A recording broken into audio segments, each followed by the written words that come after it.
Hello everyone, I am your host Jack, and I am back with another exotic story. Let's begin with the mystery.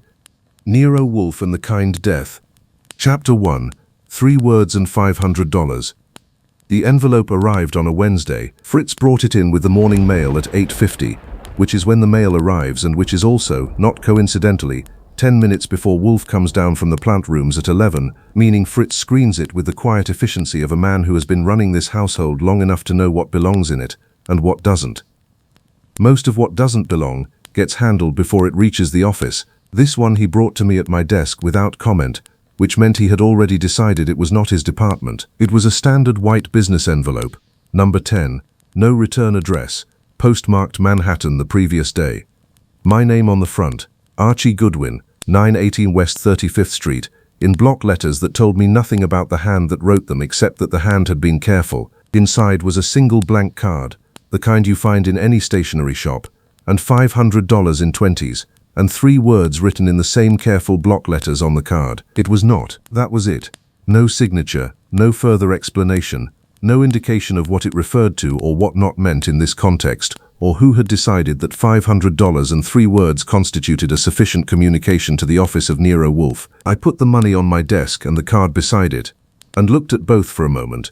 Then I picked up the envelope and looked at the postmark again. Manhattan, the previous day, which was a Tuesday. Cornelius Vane had been buried on Monday. I will explain how I made that connection because it did not come from nowhere. Cornelius Vane had been in the papers for 2 weeks. First the death notice, then the tributes, then the obituary that ran to half a page in the Times and included a photograph of a broad, distinguished face and a list of philanthropic achievements that would have embarrassed a saint. The Vane Foundation, 40 years of hospitals and libraries and scholarships, a kind man, a kind death. The city had mourned him and moved on with the efficient sentimentality it brings to the deaths of its benefactors. I had read the obituary because I read everything. I had not thought about it again until this envelope, and now I was thinking about it quite hard. I went to the house phone and buzzed the plant rooms. Wolfe's voice came through after the second buzz. What is it? Anonymous envelope through the mail slot. 500 in 20s, 1 card, 3 words. I read him the 3 words. A silence. Bring it up. I brought it up. The plant rooms on the roof of the brownstone are Wolfe's primary kingdom. 10,000 orchids in 3 climate-controlled rooms, tended by Theodore Horstman with the focused devotion of a man whose life has found its purpose and intends to keep it. Wolfe spends 2 hours here every morning and 2 hours every afternoon and considers these 4 hours non-negotiable, regardless of what the world is doing below. He was at the bench in the cool room when I came in, examining a Miltonia with the attention he brings to things that matter, which in the plant rooms is everything. He did not look up when I entered. I put the envelope, the card and the money on the bench beside him and waited. He looked at the card for a long moment. Then the envelope. Then the money, which he did not touch. Then the card again. Cornelius Vane, he said. That was my read, I said. Buried Monday, postmarked Tuesday. Someone went home from the funeral and wrote 3 words and put $500 in an envelope. Or someone did not go to the funeral, Wolfe said, and waited until it was over to act, which implies they were watching to confirm it happened. He picked up the card and turned it over, blank on the back, as I had already established. $500 is not a casual sum. It is a specific fee, enough to retain serious attention without being so large as to invite questions about its source. We have no client, I said. We have an envelope with no name on it. We have a client, Wolfe said. We have a fee, a brief, and a clear instruction. Find out whether the death of Cornelius Vane was what it appeared to be. He set the card down and went back to the Miltonia. Begin this morning. Begin where? I said. The man died in his sleep. The doctor signed the certificate. He's been in the ground since Monday. Then you will need to be thorough, Wolfe said. I will see you at 11. I went back downstairs. In the office, Cato was beside the desk in his established position, which he occupies with the permanence of furniture that has decided where it belongs. Juno was in the hall. Ajax was doing his first circuit of the morning, and Zora was in her corner to the right of the desk, watching me come in with the focused attention she brings to movements she considers worth tracking. I looked at the card on the desk. It was not. All right, I said, to no one in particular. Let's find out what it wasn't. I spent the morning on the telephone and the afternoon on foot. The telephone portion established the public record of Cornelius Vane's death with the efficiency of a man who has good contacts in the right places. Lon Cohen at the Gazette gave me 20 minutes and the names of 3 people who had been close to Vane in his last years. A contact at the city clerk's office confirmed the death certificate had been filed by Dr. August Fell, physician, of East 68th Street, and that the cause of death was listed as cardiac arrest, natural causes, consistent with the patient's age and medical history. Natural causes. A man of 71 with a history of cardiac trouble. Signed off by the doctor who had been managing that cardiac trouble for 30 years. Nothing that would make a medical examiner look twice, particularly for a man of Vane's standing whose family had not requested an autopsy and whose physician had not suggested one. The afternoon on foot took me to the Vane Foundation's offices on 5th Avenue, where I spent 45 minutes talking to the receptionist under the pretext of a journalistic inquiry and came away with a glossy brochure, a list of the Foundation's current board members, and the distinct impression that the offices of an institution built on genuine philanthropy do not feel like this. I could not have told you precisely what was wrong, but there was a quality to the place, a carefulness, a calibrated warmth that reminded me less of a charitable foundation and more of a very good hotel that knows its guests have money and adjusts its manner accordingly. I went back to the brownstone at 6 and reported to Wolfe, who was at his desk with beer and a book, and the 4 animals arranged in their evening positions. He listened without interrupting, which is his standard operating procedure until I finish, at which point he asks whatever question my account has not answered. Dr. Fell, he said. 30 years, since 1923, I said. According to Lon, they were introduced through a mutual acquaintance at a time when Vane was already becoming Vane, already building the foundation, already constructing the public version of himself. A physician retained at the beginning of a construction project, Wolfe said, is a physician who understands what he is part of. He looked at the card which I had placed on the corner of his desk. Tomorrow you will see Dr. Fell. He won't tell me anything. He will tell you a great deal, Wolfe said. The spaces in what he says will tell you the rest. He picked up his book. Also tomorrow, find out what the Vane Foundation actually did with its money, not the public record, the actual movement of funds. That's going to require more than a telephone, I said. Then use more than a telephone. He opened to his page.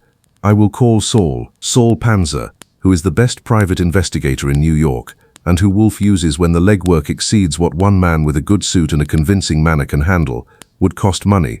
But we had $500 of someone's money to spend, and I could not think of a better use for it. I went to bed thinking about 3 words and what they were doing to the following week of my life. Chapter 2, The Kind Man's Reputation. Ali's Nester. The post-funeral reception for Cornelius Vane was held the previous Saturday at the Metropolitan Club, and I had not been there, but by Thursday morning I had a full account of it from 3 separate sources: Lon Cohen, a woman named Patricia Marsh, who writes the society column for a paper I will not name, and a waiter named Eddie who owed me a favor from a previous case, and who had been working the reception and had, as waiters do, heard everything. The picture that emerged from these 3 accounts was consistent and instructive. Dorothea Vane, the widow, had received condolences for 4 hours with the composed grace of a woman who has been preparing for this role for some time and is performing it without significant effort. She wore black well. She accepted sympathy without being consumed by it. She thanked each guest with the specific personal detail. Cornelius always said you were his most dedicated supporter. He spoke of you just last month.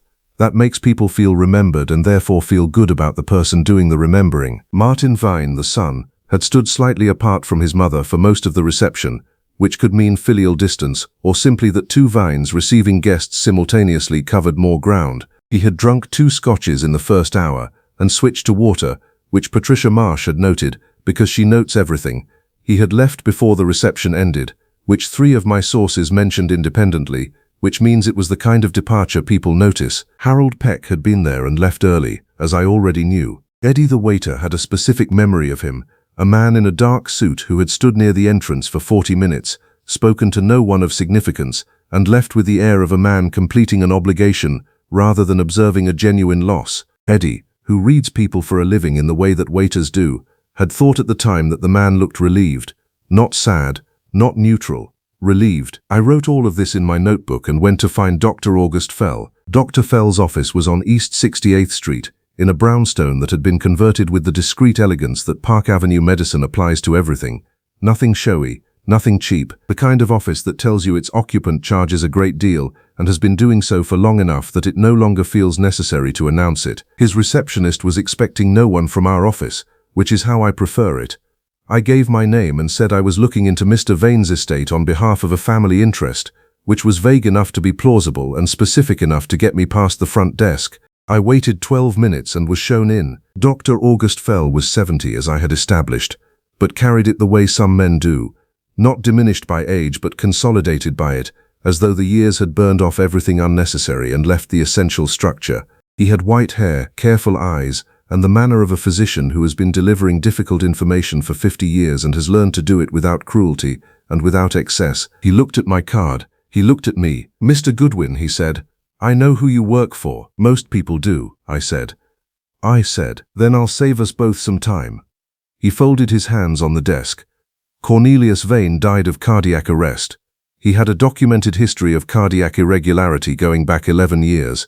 He was 71 years old. There is nothing unusual about his death, and nothing that warrants the attention of a private detective. "I appreciate the efficiency," I said. "One question. In 30 years of treating Mr. Vane, did you ever prescribe Digitalis?" The pause was brief. A good doctor's pause. Controlled, professional. The pause of a man deciding which true thing to say. "Digitalis preparations are a standard treatment for certain cardiac conditions," he said. "I prescribed what was appropriate for my patient's condition at the time." "Was Digitalis among the medications Mr. Vane was taking at the time of his death?" "Mr. Vane's medical records are confidential." "They are," I agreed. "But if a man is taking Digitalis and receives an additional dose, an amount larger than prescribed, the symptoms of the resulting toxicity are very similar to the symptoms of natural cardiac arrest in a man of his age and history." I paused. "Similar enough that a physician who was not looking for it would not find it." Fell looked at me for a long moment. His face was very controlled. "That is a serious suggestion." "It is," I said. "I'm not making it casually." He was quiet. The office was very quiet around us. The particular quiet of a room where important things have been said and the air is deciding what to do with them. "Mr. Goodwin," he said finally, "I have been Cornelius Vane's physician for 30 years. In that time I have done my job as I understood it." He paused, each word placed with care. If someone were to suggest to me that I had not understood it correctly, that my understanding had been shaped by factors that compromised my judgment, I would not be able to say with certainty that they were wrong. Another pause.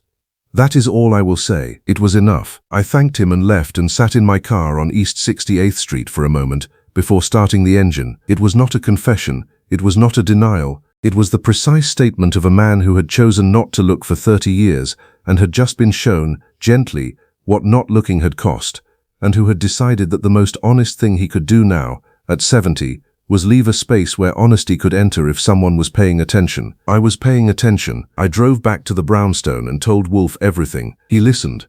He finished his beer. He looked at the ceiling for a moment with the expression of a man arranging furniture in a room that is becoming clearer. "Digitalis," he said. "It fits," I said. 71 years old. Existing cardiac history.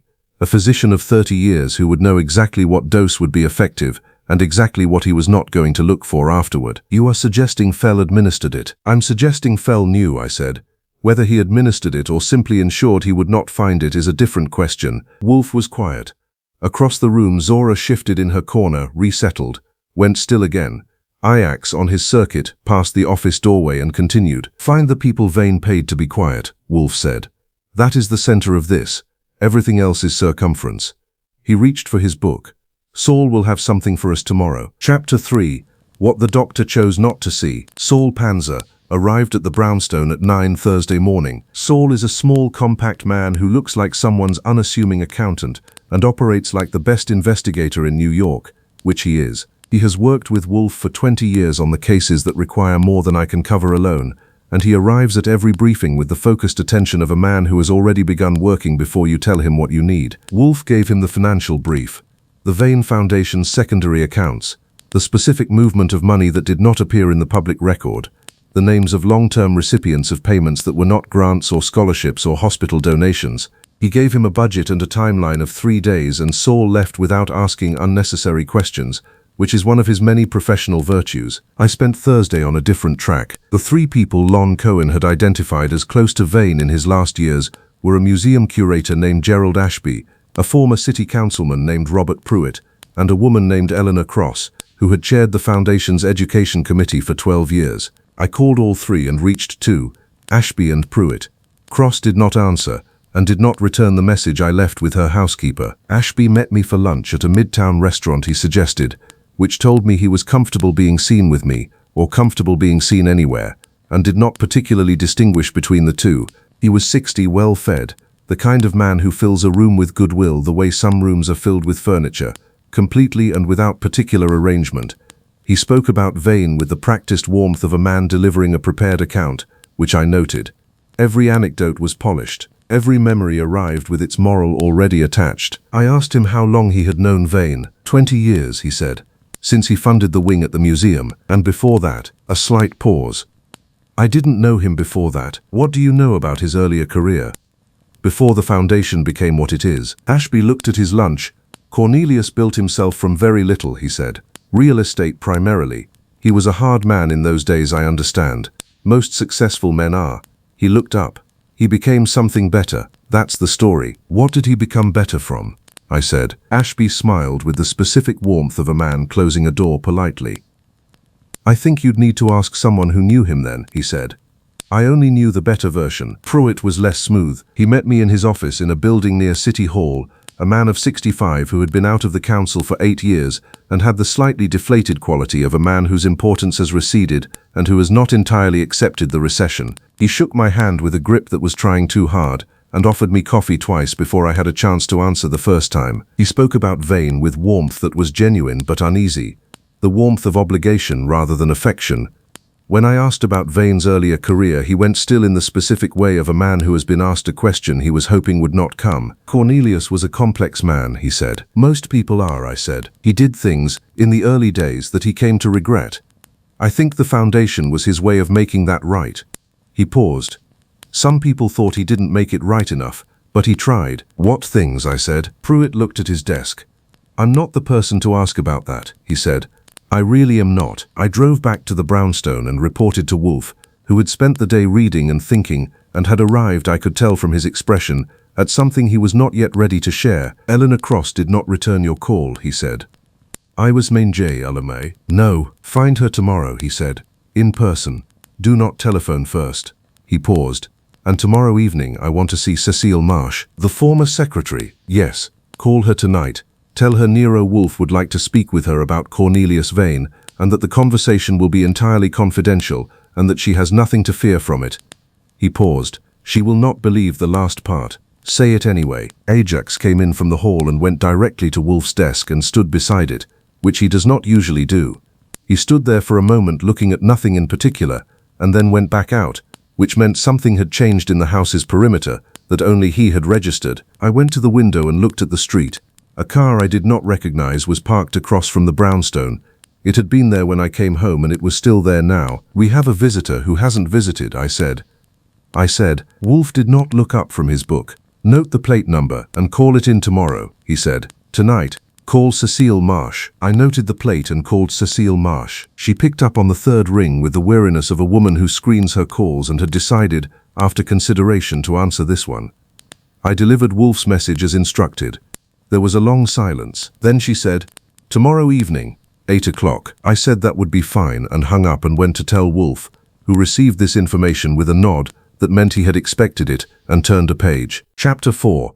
The Woman in Brooklyn. Eleanor Cross lived in a brownstone in Brooklyn Heights that was smaller than its neighbors and better maintained, with window boxes that still held the dried remnants of summer flowers and a front door painted a dark red that had not faded. I arrived at 10 Friday morning without telephoning first, as instructed, and knocked. She came to the door herself. She was 68, taller than I expected, with white hair pulled back and the kind of face that has been handsome for so long it has stopped requiring effort. She looked at me with the resigned recognition of a woman who had been expecting someone and had been hoping it would not be today. Mr. Goodwin, she said. You know who I am, I said. I know who you work for. She stepped back from the door. Come in. The inside of the house was the inside of a woman who reads seriously and travels occasionally, and has made her peace with solitude in the way that only some people manage, not resigned to it but actively inhabiting it, the way you inhabit a place you have chosen rather than one you have ended up in. Books, travel photographs, good furniture without ostentation. She made tea, which I did not particularly want but accepted because it gave her something to do with her hands while she decided what to say, and we sat in the front room with the October light coming through the window and she looked at her cup for a moment before she began. "I worked for the Vane Foundation for 14 years, she said. "I chaired the education committee for 12 of those. I believed in what we were doing. I believed in Cornelius." She paused. "Then 8 years ago I found something in the accounts I was not supposed to find. I went to Cornelius. He was not threatening. He was very calm. He explained the situation to me, and he offered me a settlement, and I took it and signed what they put in front of me and left." She looked at the window. "I have thought about that decision every day since." "What did you find in the accounts?" I said. "Payments," she said. "Regular, substantial, going back decades, to individuals, not organizations, not institutions, people. Some of them I recognized, some I did not." She paused. "The ones I recognized were people who had histories with Cornelius from before the foundation, from the early days." "What kind of histories?" She was quiet for a moment. "Cornelius made his first money in real estate in the late 1920s and 30s, she said. Tenement buildings primarily, in the Lower East Side and parts of Harlem. He was not a kind landlord. He was a very effective one, which in that context means something specific." She paused.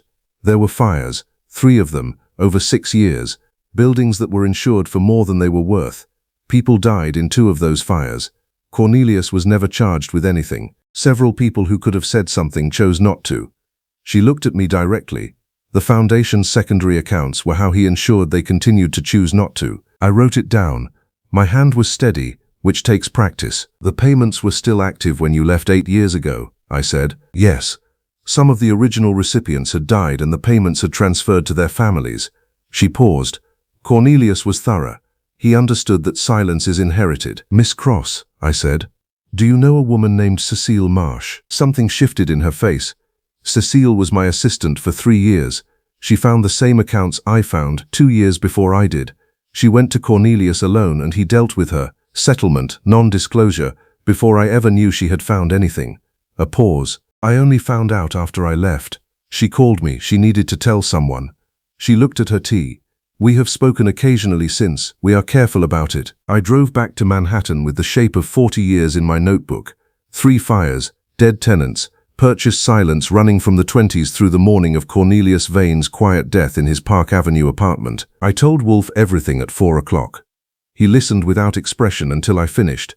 Then he was quiet for a long time, looking at the far wall of the office with the particular stillness that means he is not looking at the wall but at something behind it. "The settlement recipients," he said finally.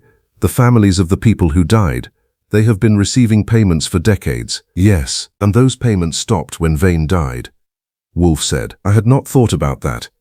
I thought about it now." "The foundation would continue," I said. The board does not know about the secondary accounts," Wolfe said. "Martin Vane may, Harold Peck certainly does. But the payments came from Cornelius personally, from his personal accounts routed through the foundation's secondary structure. When Cornelius died, those payments stopped." He looked at me. "Find out when the last payments were made and to whom." "Saul," I said. "Saul," Wolfe agreed. At 8 o'clock, Cecile Marsh arrived at the brownstone. She was 52, precisely dressed, with the careful composure of a woman who has been maintaining it through an act of sustained will for 8 years, and has become so practiced at it that it now looks effortless. She came through the front door and stopped when she saw the 3 Dobermans in the hallway, Cato, Juno, Ajax, and then, registering that they were present rather than threatening, adjusted and continued. She stopped again in the office doorway when she saw Zora. Zora looked at her from the corner with the absolute focused attention she brings to people entering the office for the first time. It lasted perhaps 5 seconds. Then something happened that I had not seen before. Zora looked away, not with indifference, with a specific deliberateness, as though she had seen what she needed to see and had reached a conclusion. I noted it. Wolfe, I was certain, had noted it too. Cecile Marsh sat in the red leather chair and looked at Wolfe and waited. "Miss Marsh," Wolfe said, "I know about the accounts, the settlement, the fires, and the families. You do not need to protect any of that from me. What I need from you is what you know that Eleanor Cross does not." She looked at him for a long moment. "How did you know there was something else?" "Because you signed a non-disclosure and accepted a settlement and have been living carefully for 8 years, Wolfe said. "Miss Cross did the same, but you called her afterward. You needed to tell someone what you knew, which means you were carrying something heavier than what she was carrying." He paused. "What was it?" Cecile Marsh looked at her hands, then at Zora, who was not looking at her. Then back at Wolfe, one of the families on the payment list, she said. The Ardmore family. A woman named Ruth Ardmore. Her father died in the second fire in 1931. She had been receiving payments since 1935.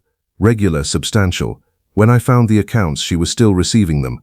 She paused. I looked her up.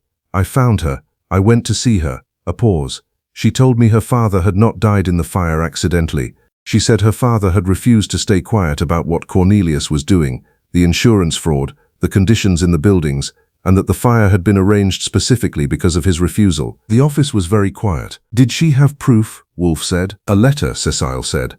Her father wrote it the week before the fire. To a friend who had moved to Philadelphia, he described what he knew about Cornelius's operations, the fraud, the deliberate neglect, the pressure on tenants who complained. He posted it 2 days before the fire. She paused. The friend kept it. When the friend died, his daughter found it and sent it to Ruth Ardmore. She looked at Wolfe. Ruth Ardmore has had that letter for 20 years, and she continued taking the payments, Wolfe said. Without judgment. She has 3 grandchildren, Cecile said. She is 78 years old. A pause. She took the payments, but she kept the letter. Wolfe nodded once. Her address, he said. Cecile gave it to him. After she left, I sat across from Wolfe in the quiet office and said, Ruth Ardmore. Yes, Wolfe said. She's 78 years old and her payments just stopped, I said.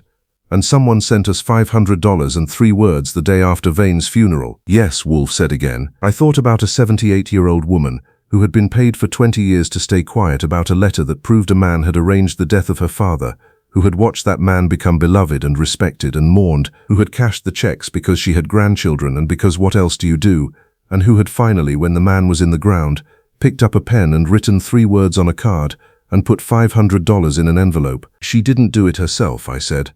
She's 78. No, Wolfe said. She did not do it herself. He looked at the card on the corner of his desk. But she knows who did, and she wanted us to know it too. He pushed himself to his feet. Tomorrow I will see her. You will drive me. I looked at him. In the 8-odd years since the mountain case, Wolfe had left the brownstone voluntarily a handful of times, each one requiring its own individual act of will. He was proposing to leave again, which meant he considered this specific conversation too important to conduct by proxy. I'll have the car ready at 9, I said. He went to bed. I sat in the office for a while longer with the 4 animals and the card on the desk, and 40 years of purchased silence settling into the shape of what it actually was. Chapter 5. Wolfe receives visitors. We went to Brooklyn on Saturday morning. Ruth Ardmore lived in a building in Carroll Gardens that had been a good building in 1940 and was a decent building now, maintained without distinction, inhabited with the particular permanence of people who have been there long enough to stop noticing it. Her apartment was on the 3rd floor. Wolfe climbed the stairs without comment, which cost him something he would not acknowledge. She opened the door before we knocked. She had been waiting at the window, I surmised, and had watched us arrive. She was small, considerably smaller than I had built her in my imagination, with white hair and dark eyes that had been sharp once and were sharp still, the sharpness of a woman who has been watching the world carefully for 78 years and has not yet found sufficient reason to stop. She looked at Wolfe and her expression was not surprise and not relief but something between, the expression of a woman whose long calculation has finally produced the result she was working toward. Mr. Wolfe, she said, come in. Her apartment was small and very clean. On the mantelpiece above the gas fireplace were 3 framed photographs of children who I took to be the grandchildren. On the side table beside her chair was a Bible and a box of tissues and a letter in an envelope that had been opened and refolded so many times the paper had gone soft at the creases. She sat and Wolfe sat and I stood by the window, and she looked at Wolfe with the direct attention of a woman who has decided what she is going to say and is simply waiting for the right moment to begin. I sent you the money, she said. I want you to know that first. I did it myself. Nobody told me to. I know, Wolfe said. The payments stopped the day after the funeral, she said. I knew they would. Cornelius was the payments. There was nobody else who would keep them going. She paused. I don't care about the money. I want you to understand that. I stopped caring about the money a long time ago. I kept taking it because, she stopped, because it was the only acknowledgement he ever made, Wolfe said. The payments were his confession. Taking them was your receipt. She looked at him for a moment. Yes, she said. That's exactly right. She picked up the letter. This is what my father wrote. You can read it. I want you to have a copy of it. She held it out to Wolfe, who took it with the care it deserved. He was a good man, He complained about the conditions in the building. He told other tenants to complain too. He wrote to the housing authority. She paused. And then the building burned down and he was the only person who died. Wolfe read the letter. I watched his face. It did not change, but something behind it did. The specific settling that happens when a piece of evidence arrives that is exactly what you expected and worse than you were prepared for simultaneously. He refolded the letter and put it in his breast pocket. Mrs. Ardmore, he said.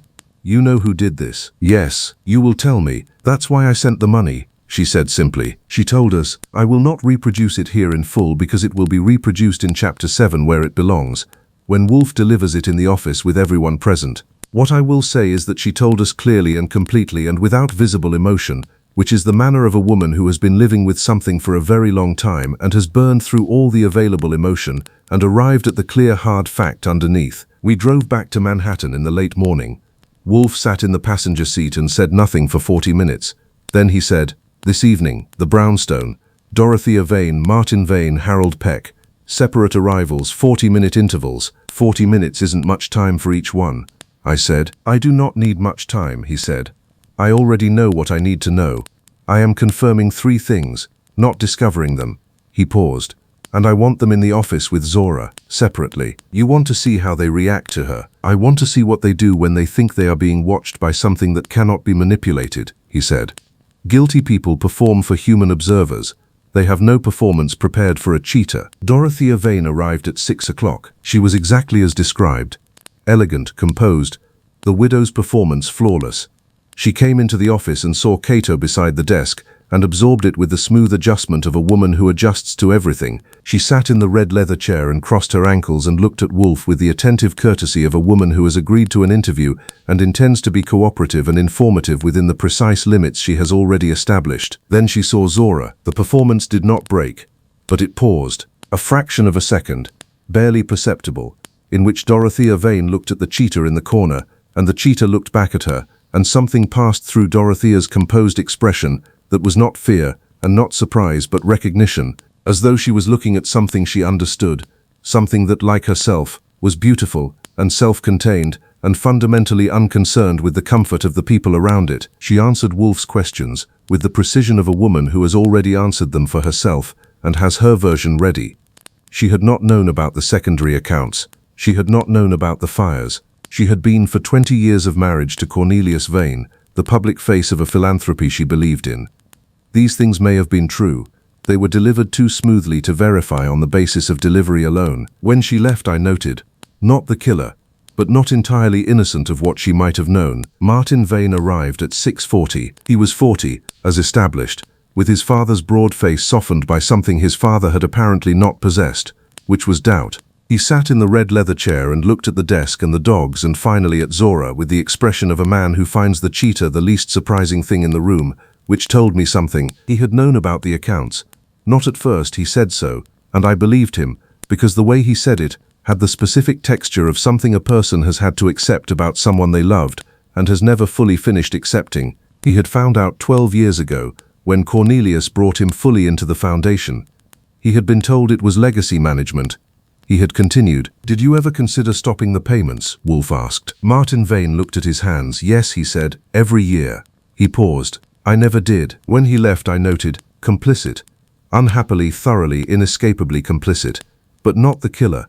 The expression of a man living with guilt is different from the expression of a man living with what Martin Vane was living with, and Zora, who had watched him for 40 minutes without looking away, had produced in him not the stillness of fear but the stillness of a man who has been seen clearly and is almost relieved by it. Harold Peck arrived at 7:20. He was a different matter entirely. He came in with the smooth professional manner of a lawyer who has been in difficult rooms before and knows how to manage them, and he looked at Cato and at Juno in the doorway and at Ajax visible in the hall with the quick assessment of a man cataloguing obstacles. Then he looked at Zora. Zora looked at him. He looked away in 4 seconds, which was 2 seconds faster than Carver had managed in the mountain sitting room, which I noted as professionally interesting. He answered Wolfe's questions with the precision of a man who has been answering questions carefully for 30 years. Nothing volunteered, nothing denied that could be verified. Every response shaped to minimize rather than inform. He had handled specific transactions for the foundation. He had done so as instructed. He had not asked questions that were not his to ask. When did you last speak with Cornelius Vane? Wolfe said. I was Major's the week before he died, Peck said. A routine matter. What matter? A pause. Estate planning, specifically. Another pause, longer. He was updating certain provisions regarding the continuation of specific disbursements after his death. He was arranging for the payments to continue, Wolfe said. Peck looked at him steadily. I handled what I was instructed to handle, and were those provisions executed before his death? The pause this time was the longest yet. They were in process, he said, which meant they had not been completed, which meant the payments had stopped not because Vane had failed to provide for them, but because someone had moved faster than his lawyers. When Peck left, I sat across from Wolfe and said, he was updating his estate to continue the payments. Someone knew that and acted before he could finish. Yes, Wolfe said. He was looking at Zora, who had watched all three visitors with varying qualities of attention and had looked away from only one of them. Peck, I said. Peck knows more than he said, Wolfe said.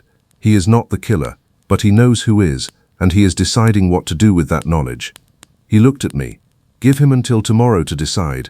If he has not contacted us by noon, I will apply pressure. He had not needed to apply pressure. At 11 the next morning, Harold Peck called the brownstone and asked to speak with Wolfe, and Wolfe took the call, and afterward told me that the evening's gathering would be on Tuesday at 7 o'clock. Chapter 6. The Foundation's Other Ledger. Saul Panzer delivered on Sunday afternoon. He came to the brownstone with a folder that was not thick.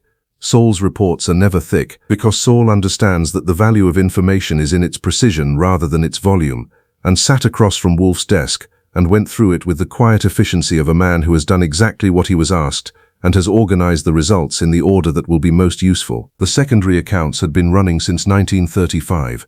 Total disbursements over 20 years came to a figure that I will not reproduce here, but which represented a substantial portion of Vane's personal fortune, not enough to impoverish him, not nearly enough to constitute genuine restitution, but enough to purchase the specific silence of the specific people who needed purchasing. The current active recipients numbered 11. 8 were original parties, survivors or witnesses from the tenement period, who had taken the initial offer and stayed taken. 3 were second generation, the children or grandchildren of people who had died, the payments having transferred as Vane's thoroughness required. Ruth Ardmore was on the list. She had been receiving payments for 20 years, as she had told us, and then Saul pointed to a name I had not expected. This one, he said. The payments to this recipient began 6 months ago. A new addition, not a legacy party, not a survivor, a current account, opened recently, for a substantial monthly amount. I looked at the name. It was a name I recognized from the wall of the brownstone's front hall, where Wolfe keeps a short list of people whose calls he will always take. It was not a name from the suspect list. It was a name from closer to home than that. I looked at Wolfe. Wolfe was looking at the name with the expression of a man who has been handed the final piece of a puzzle he has been assembling, and finds that it fits exactly where he expected it to fit, and is no more pleased about it for that. When did these payments begin? He said to Saul. 6 months ago, Saul said. March. And the amount? Saul told him. Wolfe nodded slowly. He looked at me. You understand what this means? I think so, I said. Someone found out about the accounts 6 months ago. Found out specifically enough that Vane began paying them, which means they had evidence, something Vane could not dismiss or deny, and 6 months was long enough, Wolfe said, to understand that the payments would never be sufficient, that a man of Vane's nature would always find a way to end the obligation rather than honor it permanently. He paused. So they acted first. This person, I said, indicating the name, is not on our suspect list. They were never on our suspect list, Wolfe said, because I was not looking for them. I was looking at the people around Vane. I should have been looking at the people around the payments. He looked at Saul. One more thing. Confirm that this person had access to digital eyes, not prescribed, obtained. There are ways in this city to obtain what your physician will not prescribe. Find the way. Saul left. I sat across from Wolfe and looked at the name on Saul's list and thought about a 6-month window in which someone had found something that gave them leverage over Cornelius Vane, had used that leverage to extract payments, and had then understood, 6 months being long enough to understand a man, that the payments were a temporary measure, and that Vane's thoroughness would eventually produce a permanent solution to the problem of their existence, and so they had produced their own permanent solution first. Tuesday, I said. Everyone in the office. Tuesday, Wolfe said. And Archie, invite Ruth Ardmore. Send a car for her. She has waited long enough. Chapter 7. Everyone in the office. Tuesday at 7 o'clock, the office held more people than it usually holds for a resolution, which is saying something. Wolfe keeps his resolution gatherings to the essential parties, people directly connected to the case, no observers, no excess, and this one had 8. Dorothea Vane in the red leather chair. Martin Vane on the sofa to her left, not quite beside her. Harold Peck in a straight chair against the bookshelf, where he had positioned himself with the instinct of a lawyer who prefers walls at his back. Cecile Marsh in the chair nearest the door, which Juno was not using tonight. Juno was at my left, beside the small table where I had my notebook. Eleanor Cross beside Cecile, the two women who had found the same accounts 2 years apart and had been living with the finding ever since, and Ruth Ardmore in the chair nearest the fireplace, which Fritz had lit because she was 78 and it was November, and Wolfe had told him to. She looked around the room when she came in, at the people, at the dogs, at Zora in her corner, and she sat in the chair by the fire, with the composure of a woman arriving at the end of something very long, and finding that the end looks exactly as she had imagined it. The 8th person was not yet in the room. Wolfe looked at the assembled faces for a moment and then said, without preamble, Cornelius Vane was murdered. He was killed with an excess of digitalize administered in a manner that would produce symptoms indistinguishable from natural cardiac arrest in a man of his age and history. His physician signed the death certificate without conducting the examination that would have revealed the method, because his physician had spent 30 years practicing a selective blindness that had become by the end indistinguishable from genuine negligence. He paused. Doctor, Fell will be dealt with separately. He is not in this room, and he is not my primary concern this evening. Dorothea Vane was looking at Wolfe with the composed attention of a woman listening to news about her husband's murder and deciding how to receive it. Martin Vane was looking at the floor. Harold Peck was looking at his hands. Cornelius Vane spent 40 years purchasing silence, Wolfe continued. The silence of people who knew what he was before he became what he appeared to be. 3 fires in tenement buildings he owned and had insured for more than their value. 2 deaths. One of those deaths, the death of a man named Thomas Ardmore in 1931, was not accidental. He looked at Ruth Ardmore. Thomas Ardmore had refused to be quiet about what Vane was doing. The fire was arranged to ensure his permanent silence. Ruth Ardmore, his daughter, has in her possession a letter written by her father 7 days before the fire that establishes what he knew and what he feared. The room was very quiet. Martin Vane had looked up from the floor. His face had the expression of a man hearing the full weight of something he had only known partially, and finding that the full weight is heavier than the partial weight, by a factor he had not anticipated. Dorothea Vane's composure had not broken, but it had changed. The specific change of a performance when the performer understands for the first time that the performance is no longer serving its purpose. She looked at her husband's son and then away. 6 months ago, Wolfe said, someone obtained evidence sufficient to confront Cornelius Vane directly. Not the Ardmore letter, that had existed for 20 years without producing action. Something newer, something that combined the existing evidence with a modern specificity that made it immediately and undeniably actionable. He paused. Vane began making payments, substantial monthly payments to a new recipient.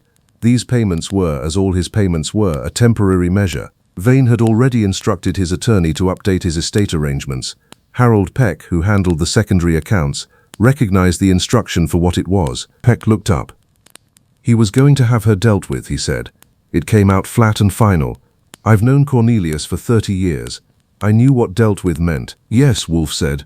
And you told her. The door of the office opened. She came in with the composure of a woman who has been waiting in the hall for 20 minutes and has used the time to arrive at a complete stillness. She was 44, professionally dressed, with the kind of face that has been managing other people's impressions of it for long enough that the management has become invisible. She looked at the room and the room looked at her, and she went to the remaining chair, the one Wolfe had left empty at the center of the arrangement, and sat. Her name was Claire Ardmore, Ruth Ardmore's granddaughter, a pharmacist of 14 years who had the professional knowledge, the access, and the specific motivation that the case required, who had found, 6 months ago, a combination of the family letter and the payment records, the payment records having been discovered through her own investigation into her grandmother's financial history, sufficient to confront Cornelius Vane directly, who had spent 6 months receiving payments and understanding, with the clarity of a woman who is also a professional and knows how people protect themselves, that the payments were a countdown,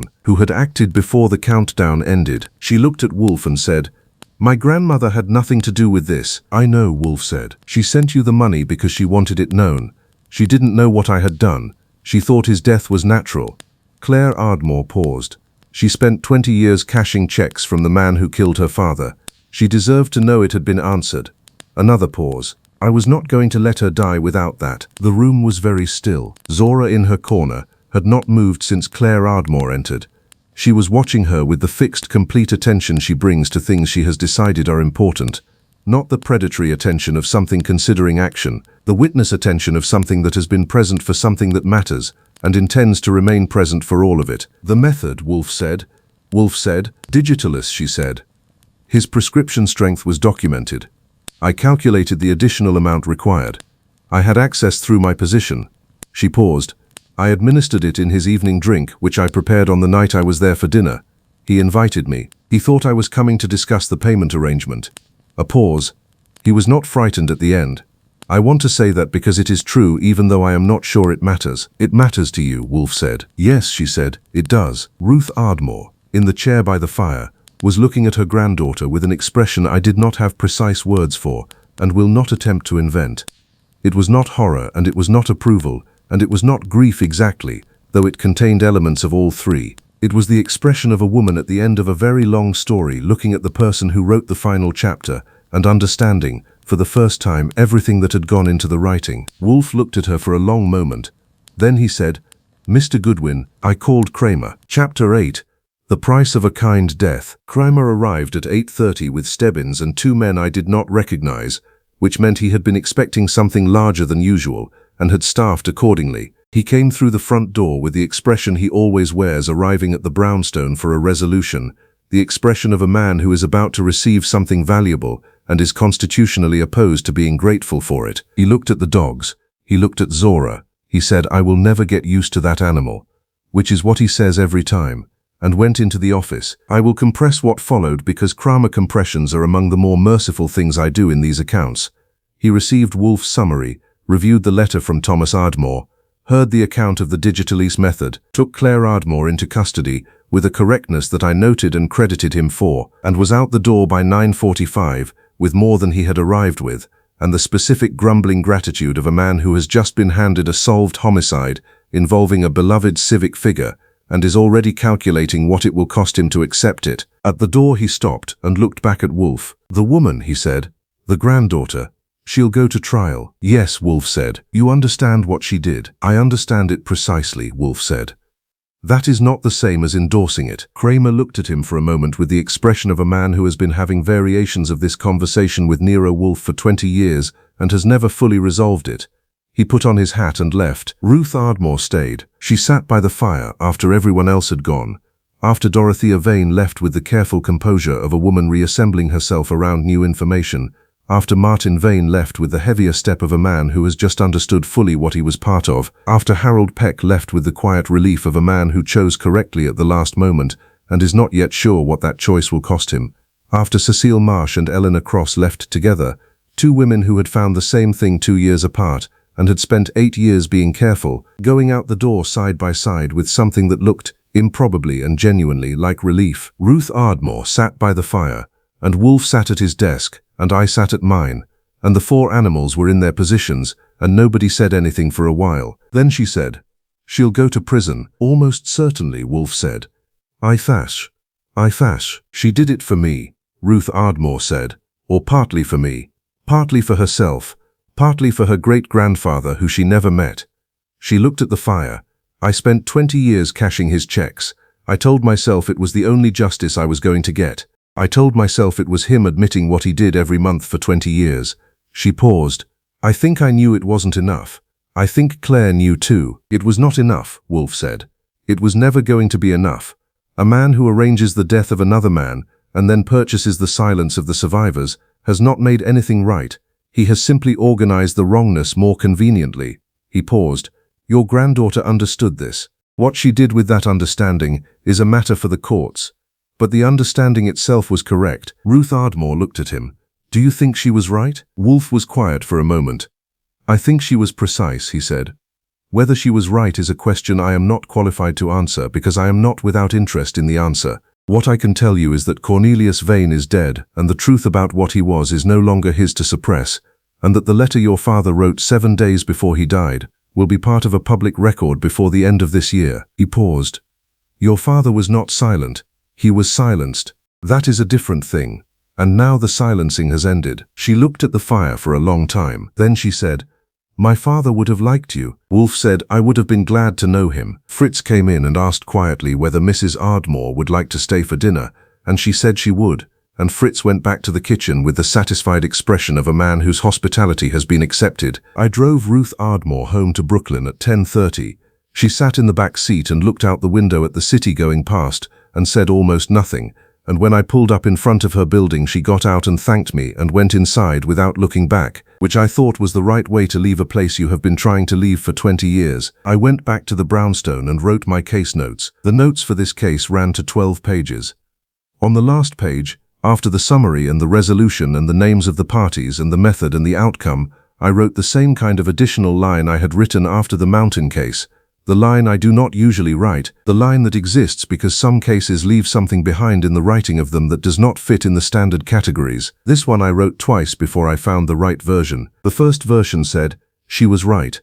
I crossed it out because it was not mine to say, and because Wolfe had correctly identified that neither of us was without interest in the answer. The second version said, "Thomas Ardmore wrote a letter 7 days before he died because he believed that what you know should be said.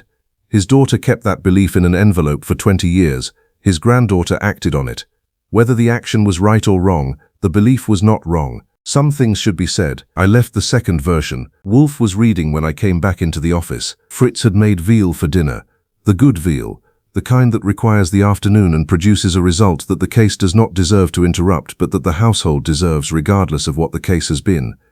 I had eaten at my desk. Wolfe had eaten at his with the full attention he brings to everything Fritz produces, which is the right response and the consistent one. Cato was to the left of the desk. Zora was to the right, in her corner, invisible from the doorway, 6 inches from where Wolfe's hand rested on the chair arm. Ajax was at his post. Juno was at her intersection.